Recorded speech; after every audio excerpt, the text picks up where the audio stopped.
No one wants to talk about it, but almost every man does it. And yet, few ever stop to ask why. Carl Jung, one of the deepest thinkers in psychology, wouldn't just ask what you're doing when you masturbate. He'd ask what part of you is acting and what it's really trying to satisfy. Because to Jung, no behavior is meaningless. It's a message from the unconscious, disguised as a habit. This isn't about shame or morality. This is about awareness. Most men see masturbation as stress relief, boredom, or just basic release. But Jung would argue there's a symbolic act taking place, a projection, a pattern, maybe even a cry for connection, purpose, or control. And when you understand the deeper layer beneath the act, you stop being ruled by it and start using it as a mirror into your psyche. Here's your question of the day.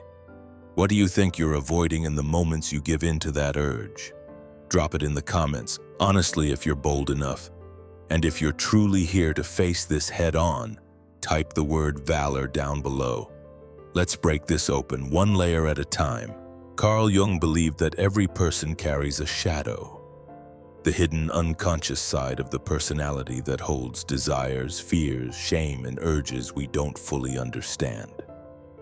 When you act on impulse, especially in moments of isolation or boredom, it's often not you making the choice, it's your shadow stepping in. Masturbation in this context isn't just physical, it's symbolic. It's a moment where the unconscious temporarily takes control and your conscious mind quietly steps aside. Ask yourself, who's running the show when you reach for that quick fix? The part of you that's aligned with your goals, clarity, and focus, or the part that's reacting, escaping, numbing? Jung wouldn't call this bad. He'd call it unconscious. He saw these moments as valuable insight. When you catch yourself acting automatically, it's a signal. The shadow wants attention. It's not trying to destroy you. It wants to be integrated, understood, made conscious. When you act without awareness, the habit deepens its grip.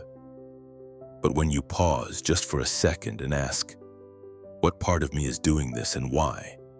The entire dynamic shifts. You bring light to the shadow. You start to take back control, not by force, not by guilt, but by understanding. Because once you see what's actually driving the impulse, it stops owning you. And that's the beginning of real inner strength. To Carl Jung, actions are rarely just physical. They're symbolic.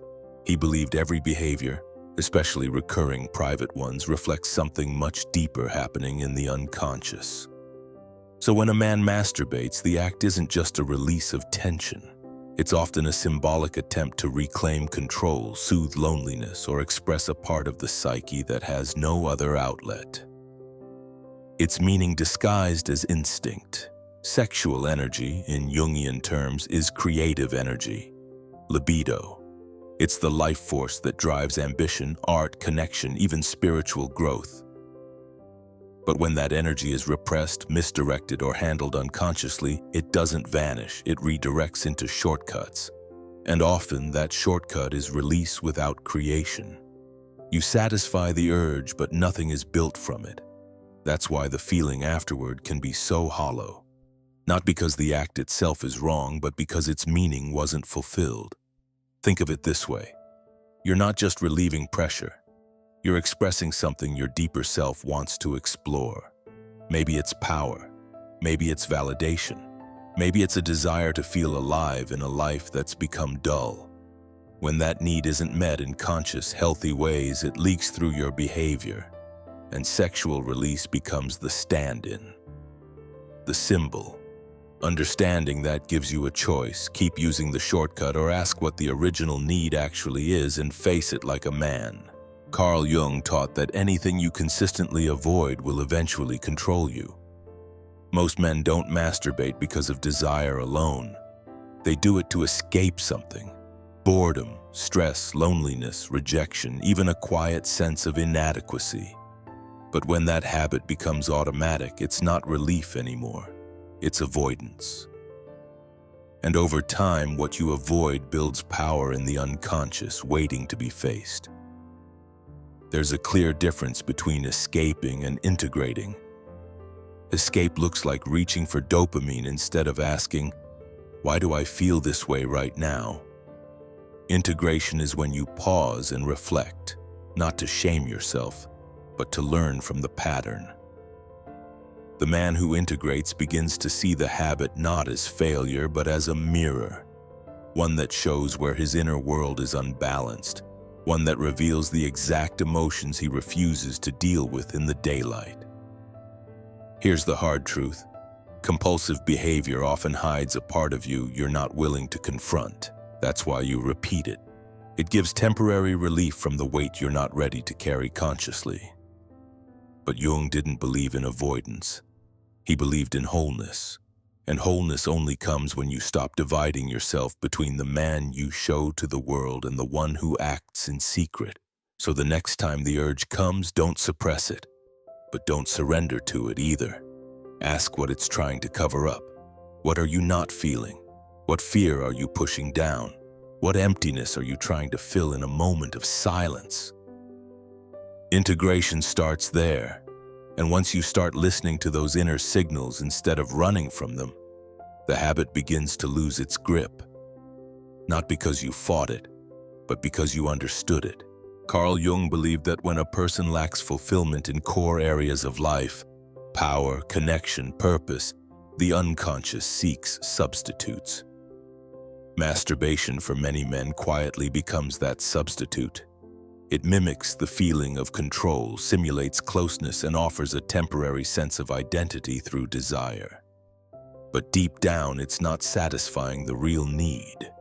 It's only keeping the deeper hunger quiet for a moment. Let's break it down.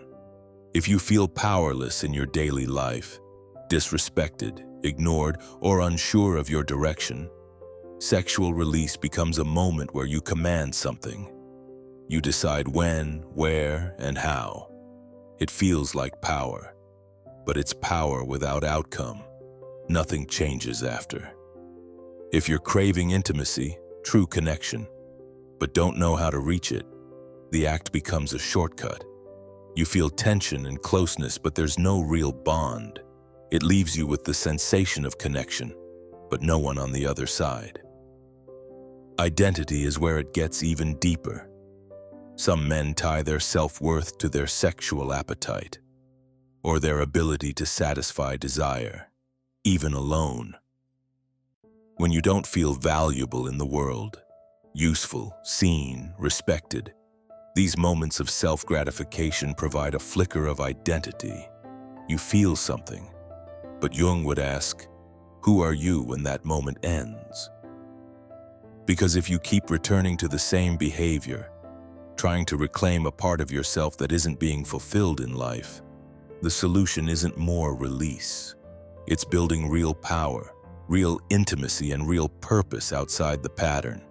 In Jungian terms, this is the call to individuation, becoming whole by facing and integrating every part of yourself, including the one that's searching in the dark.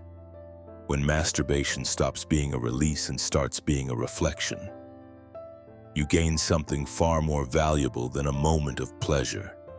You gain insight, and from that insight, the path forward becomes clearer.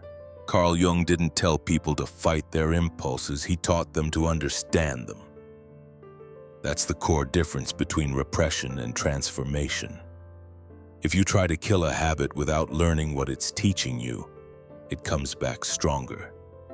But if you observe it with awareness, it begins to dissolve because its hidden message has been received.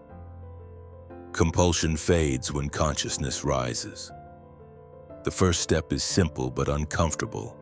Pause before the act, even for 10 seconds, not to resist but to ask, why now? What am I feeling? What part of me is driving this? That moment of interruption breaks the automatic loop. The unconscious behavior becomes conscious. And the moment it's conscious, you're no longer trapped in it. You're standing above it. That's where power begins. Jung would also suggest using this awareness creatively. Sexual energy is life energy. It's fuel. When it builds, don't just suppress it, redirect it, channel it into training, writing, building, silence, reflection. Let it move upward, not outward. This is called sublimation, transforming lower impulses into higher purpose. It's not about being good, it's about becoming whole. Over time, with practice, the urge becomes less of a command and more of a signal. A reminder that something inside needs your attention, not your escape. And once you stop treating that moment like a problem and start treating it like a mirror, you realize you were never at war with your body. You were just being invited to meet a part of your mind you'd been avoiding. That's how the cycle ends, not by force, but by integration. This wasn't about guilt, it wasn't about shame, it was about awareness. Carl Jung believed every repeated behavior, especially the ones done in silence, holds meaning. Your habits are messages. When you face them, not with judgment but with understanding, you gain something most men never do: inner clarity. And from that clarity, self-mastery begins. You don't need to fight the urge. You need to listen to it. Ask what it's covering, what it's echoing, what it's trying to resolve without words. Because if you can start doing that consistently, you stop being ruled by hidden parts of yourself. You become whole, calm, strong, and most importantly, conscious. If this spoke to something real in you, drop the word valor in the comments. Let us know you're not just watching, you're working. And if you're serious about going deeper, stay with us. At Valoris, we don't avoid the uncomfortable truths. We use them to grow.